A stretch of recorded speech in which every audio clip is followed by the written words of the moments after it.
जी दोस्तों अस्सलाम वालेकुम क्राइम अपडेट मैं लियाकत तुसी वेख रहे हो मेरा यूट्यूब चैनल। मुजफ्फरगढ़ अलीपुर ਦੇ ਵਿੱਚ ਸੀਸੀਡੀ ਪੁਲਿਸ ਮੁਕਾਬਲਾ ਹੋਇਆ ਜਿੱਥੇ ਦੋ ਡਕੈਤ ਸੀਸੀਡੀ ਪੁਲਿਸ ਮੁਕਾਬਲੇ ਦੇ ਵਿੱਚ ਹਲਾਕ ਹੋ ਗਏ ਨੇ। ਦੂਸਰੀ ਖਬਰ ਮੀਆਂਵਾਲੀ ਦੇ ਵਿੱਚ ਨੈਟ ਵਾਲੀਬਾਲ ਮੈਚ ਤੇ ਦੋ ਗਰੁੱਪਾਂ ਦੀ ਲੜਾਈ ਹੋਈ ਔਰ ਇੱਥੇ ਦੋ ਲੋਕ ਜਿਹੜੇ ਨੇ ਉਹ ਫਾਇਰਿੰਗ ਦੇ ਨਾਲ ਹਲਾਕ ਹੋਏ ਨੇ। ओवरऑल ये दो अपडेट के बारे डिस्कस करांगे। साडे इस चैनल को सबसक्राइब करो, बैल आइकन बटन को प्रेस करो और वीडियो को शेयर करो। जी अलहमदुलिल्लाह सीसीडी माशाअल्लाह पूरे पंजाब दे विच बहुत अच्छा काम कर रही है और जराइम पेशा अफराद का खात्मा कर रही है। एज दो डकैत जैन जंगवानी जी दोस्तों मुजफ्फरगढ़ अलीपुर दे विच काफ़ी अरसा पहले 2 माह पहले सीसीडी पुलिस नूं है दो डकैत मतलूब हैं और उस जगह ते सीसीडी पुलिस मुकाबला होया सी अलीपुर दे विच और उत्थे दोनों डाकू जिहड़े हैं मौके ते फरार हो गए सी। दो डकैत राजनी चोरी डकैती भत्ता और कब्जा माफिया और इकदाम कतल ए दो डकैत काफ़ी मुकदमात दे विच सीसीडी पुलिस नूं मतलूब हैं और दिन दिहाड़े डकैतियां करनियां ओवरऑल उस इलाके दे विच इन्होंने बड़ा खौफ हिरास फैलाया सी, खासकर अलीपुर दे इलाके दे विच। राणा जाहिद इकबाल साहब की टीम और खुरम रियाज साहब इन्हां दे नाल है सी। इन्हां दी टीम ने इन्हां ते अटैक किया। सीसीडी पुलिस मुकाबला होया जिहदे विच जैन जगवानी और यासिर खोसा इस मुकाबले दे विच अपने साथियों की फायरिंग दे नाल बड़ा बुरी तरह जख्मी हो गए। जदों देखिया वो जख्मां दे ताब ना लांदे उन्हां दी हलाकत हो गई सी। और दो जिहड़े डकैत हैं काफ़ी अरसे तो पुलिस नूं मतलूब हैं और इस इलाके दे विच मुजफ्फरगढ़ डेरा गाजी खान अलीपुर और काफ़ी ऐसे शहर हैं जिस दे विच जनाब डकैतियां कर रहे हैं और काफ़ी मुकदमे दे विच मतलूब हैं सीसीडी पुलिस नूं। और इस तरह इन्हां दा जनाब दोनों डकैत फुल फ्राई हुए मुकाबले दे विच जैन जगवानी और यासिर खोसा। दूसरा जिहड़ा वाक़या होया है ना वो मियाँ वाली शहर दे विच होया है। मियांवाली सिटी कादराबाद गली नंबर 9 उत्ते ग्राउंड है सी जनाब। उत्थे वालीबाल का मैच खेल रहे सी, दो ग्रुप है सी जनाब, एक एहसानुल्ला सी और दूसरा ग्रुप जिहड़ा सी वो अताउल्ला सी। इन्हां दी आपस में मूँह मारी हुई है और चंगी भली चक पलास हुई है जनाब। मियांवाली दे विच जनाब जिहड़े दुश्मनी वाले केस ने बहुत ज़्यादा हाईलाइट हो रहे हैं और उत्थे ये काम जिहड़ा है ना फायरिंग का काम जिहड़ा है ना बहुत ज़्यादा करते हैं जनाब। और दोस्तों अदमे बर्दाश्त तो है ही नहीं है। यकीन करो पिछले दिनों गुजरात के विच क्रिकेट ग्राउंड के मैच के विच ओवर ना देन पारू जनाब उन्हें दो बंदे मौके ते जनाब हलाक कर दिते हैं।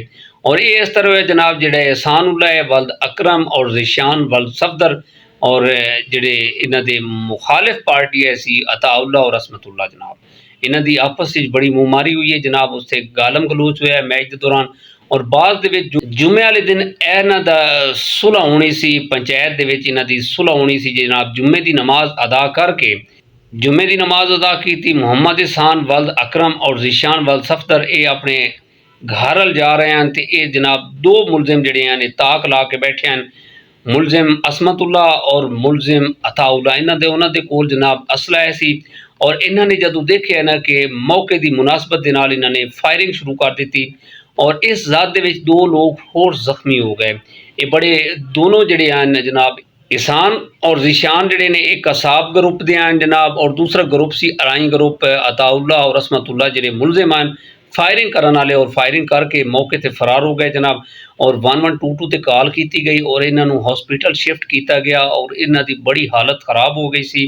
और इन्हां दोवां जिहड़े लड़के हैं एहसानुल्ला और ज़िशान इन्हां दी मौके ते डेथ हो गई और इन्हां दे जिहड़े दूसरे साथी नाल वैसे आ रहे हैं जनाब वो ने जख्मी हैं वो हॉस्पिटल एडमिट हैं। और दूसरा जनाब ज़िशान बहुत अच्छा लड़का इसने एक ब्लड ग्रुप बनाया हुआ सी जिहदे विच जनाब डोनेट करदा लोकां नूं हॉस्पिटल दे विच और ऐसे मैडिकल स्टोर हैं जिथे इन्हें नंबर दिते हुए सी कि जरूरतमंद लोग हैं जिन्हां नूं ब्लड की जरूरत होवे ये लड़का अरेंज करके देंदा जनाब।